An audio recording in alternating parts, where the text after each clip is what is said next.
PS Joy സഭയിലേക്ക് നമ്മൾ back to സഭ.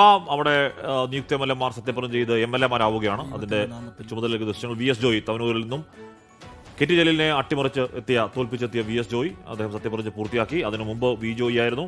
ഇനി വരാൻ പോകുന്ന 43-കാരനെ ആവുന്നുള്ളൂ VS ജോയ്. ഇനി വരാൻ പോകുന്നത് ജ്യോതികുമാർ ചാമക്കാലയാണ്. VS ജോയ് 40 വയസ്സുകാരൻ, നിയമസഭയിലെ യങ് ബ്രിഗേഡിൽ പ്രധാനപ്പെട്ട റോൾ വഹിക്കാൻ പോകുന്ന VS ജോയ് തവനൂരിലെ കോൺഗ്രസിൽ നിന്ന് അട്ടിമറിച്ചെത്തിയ മലപ്പുറം DCC അധ്യക്ഷൻ കൂടിയാണ് VS ജോയ്. നേരത്തെ നിലമ്പൂരിൽ VS ജോയുടെ പേര് കേൾക്കുകയും VS ജോയ്ക്ക് സ്ഥാനാർത്ഥി കൊടുക്കാത്തതിൽ VS ജോയ് പിന്തുണ പ്രഖ്യാപിക്കുകയും ഒക്കെ ചെയ്തത് വലിയ വാർത്തയൊക്കെ ആയിരുന്നു. തവനൂരിൽ നിന്ന് ഇക്കുറി VS ജോയ് ജ്യോതികുമാർ ചാമക്കാലയിലേക്ക് എത്തുകയാണ്. 44-ാമനായി ജ്യോതികുമാർ ചാമക്കാല. പത്തനാപുരത്ത് പറയുന്ന പോലെ ഇലക്ഷൻ അട്ടിമറി എന്ന് പറയാവുന്ന അട്ടിമറി വിജയം നേടിയെത്തിയ ജ്യോതികുമാർ ചാമക്കാല സത്യപ്രതിജ്ഞ ചെയ്യാൻ പോകുന്നുണ്ട്. അവിടെ KB ഗണേഷ് കുമാർ എന്ന അധികായനെ ബാലകൃഷ്ണപിള്ളയുടെ മകൻ, മുൻ ഗതാഗത മന്ത്രി KB ഗണേഷ് കുമാർ എന്ന അധികായനെ നിലംപരിശാക്കിയാണ് ജ്യോതികുമാർ ചാമക്കാല പത്തനാപുരത്തു നിന്നും നിയമസഭയിലേക്ക് എത്തുന്നത്. മുതിർന്ന നേതാവാണ് ജ്യോതികുമാർ ചാമക്കാല. പലയാവർത്തി നേരത്തെ മത്സരിച്ചിട്ടുണ്ടെങ്കിലും വിജയിക്കാൻ കഴിഞ്ഞിരുന്നില്ല. ഇപ്പോൾ രണ്ടാം തവണയുള്ള മത്സരത്തിൽ ജ്യോതികുമാർ ചാമക്കാല പത്തനാപുരത്തു നിന്ന് ജയിച്ച് എത്തുന്നു. KPC ജനറൽ സെക്രട്ടറി കൂടിയാണ്, മുതിർന്ന നേതാവാണ്. ഈ കണ്ട ഞാൻ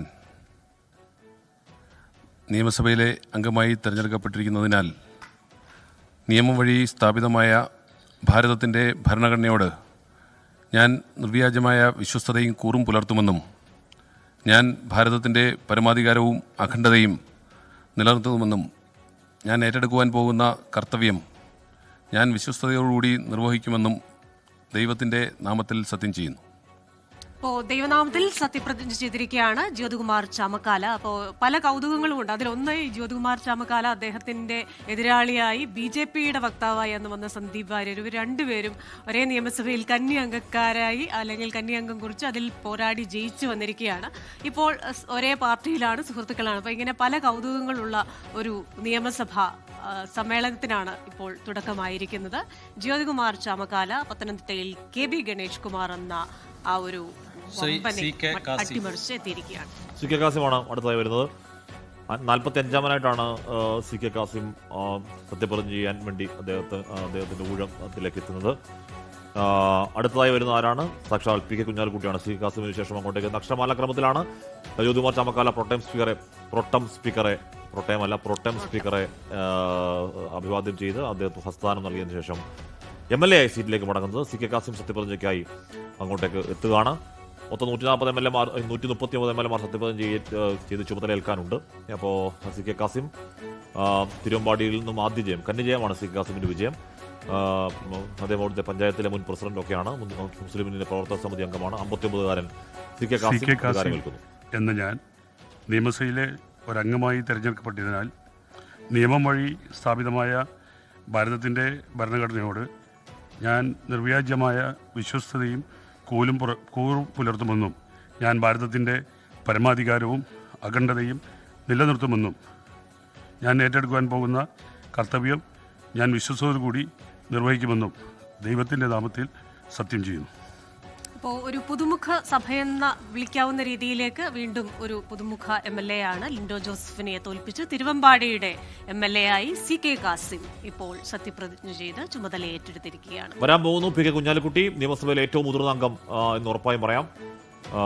MLA-മാരിലെ മൂത്താപ്പ അത് കുഞ്ഞാപ്പയാണെന്ന് ഉറപ്പായും പറയാം. 9-ാം തവണയാണ് അദ്ദേഹം അധികാരമേൽക്കുന്നത്. UDF-ലെ പ്രധാനപ്പെട്ട ബാക്ക് ബോണുകളിലൊന്ന് എന്ന് വളരെ കൃത്യമായി പറയാം. വലിയ ഭൂരിപക്ഷത്തിൽ എന്ന് പറഞ്ഞാൽ ഈ സഭയിലെ മാത്രമല്ല, ചരിത്രത്തിലെ ഏറ്റവും വലിയ 85,000 എന്ന് പറയുന്ന മാരക ഭൂരിപക്ഷത്തിലാണ് PK കുഞ്ഞാലിക്കുട്ടി അവിടെ ഒന്ന് ജയിച്ച് MLA സത്യപ്രതിജ്ഞയ്ക്ക് മുമ്പ് പ്രോട്ടം സ്പീക്കർ അല്ലാതെ അഭിവാദ്യം ചെയ്തത് തന്നെയാണ്. അഭിവാദ്യം ചെയ്യലാണ്. കുഞ്ഞാലിക്കുട്ടി വ്യവസായം എന്നുള്ള പ്രധാനപ്പെട്ട പോർട്ട്ഫോളിയോ കൈകാര്യം ചെയ്യുന്ന PK കുഞ്ഞാലിക്കുട്ടി സത്യപ്രതിജ്ഞ ചെയ്ത് ചുമതലയേൽക്കുകയാണ്. മലപ്പുറത്തെ MLA ആണ് കുഞ്ഞാലിക്കുട്ടി എന്ന ഞാൻ നിയമസഭയിലെ ഒരംഗമായി തിരഞ്ഞെടുക്കപ്പെട്ടിരിക്കുന്നതിനാൽ നിയമം വഴി സ്ഥാപിതമായ ഭാരതത്തിൻ്റെ ഭരണഘടനയോട് ഞാൻ നിർവ്യാജമായ വിശ്വസ്തയും കൂറും പുലർത്തുമെന്നും ഞാൻ ഭാരതത്തിൻ്റെ പരമാധികാരവും അഖണ്ഡതയും നിലനിർത്തുമെന്നും ഞാൻ ഏറ്റെടുക്കുവാൻ പോകുന്ന കർത്തവ്യം ഞാൻ വിശ്വസ്തയോടുകൂടി നിർവഹിക്കുമെന്നും ദൈവനാമത്തിൽ സത്യം ചെയ്യുന്നു. ദൈവനാമത്തിലാണ് കുഞ്ഞാലിക്കുട്ടി സത്യപ്രതിജ്ഞ. നിയമസഭയിൽ 9-ാം തവണ, 4-5 തവണ വ്യവസായ മന്ത്രി, 5 തവണ വ്യവസായ മന്ത്രി ആയ ആളാണ്. അപ്പോൾ അങ്ങനെ വലിയ പരിചയസമ്പന്നനായ സാമാജികൻ കൂടിയാണ് PK കുഞ്ഞാലിക്കുട്ടി. അപ്പോൾ ഈ